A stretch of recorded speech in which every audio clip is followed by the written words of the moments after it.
गवळीणीची स्वप्ने. एक गवळीण आपल्या ग्राहकांकडे दूध देण्यासाठी निघाली होती. तिच्या डोक्यावर दुधाचे एक भरलेले भांडे होते. चालता चालता ती स्वतःशीच म्हणाली, हे दूध मी विकेन आणि त्या पैशातून अंडी खरेदी करीन. त्या अंड्यांमधून बऱ्याच कोंबड्या बाहेर पडतील. मग त्या कोंबड्या मोठ्या झाल्यावर मी त्या विकेन आणि त्यातून मला भरपूर पैसे मिळतील. त्या पैशात मी एक सुंदर रेशमी साडी घेईन. ती साडी नेसून मी खूपच सुंदर दिसेन. ती पुढे विचार करू लागली. मग मला पाहून अनेक देखणे तरुण माझ्याशी लग्न करण्यासाठी येतील. ते मला विचारतील, तू माझ्याशी लग्न करशील का? पण मी मात्र मान उडवून नाही असे म्हणेन.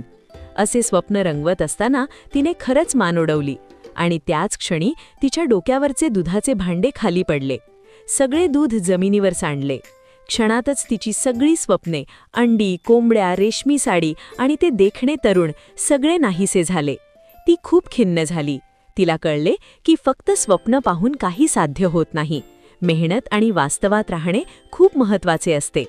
बोध: हवेत किल्ले बांधू नयेत. व्हिडिओ आवडला तर लाईक करा, शेअर करा आणि अशाच छान गोष्टींसाठी चॅनलला सबस्क्राईब करून बेल आयकॉन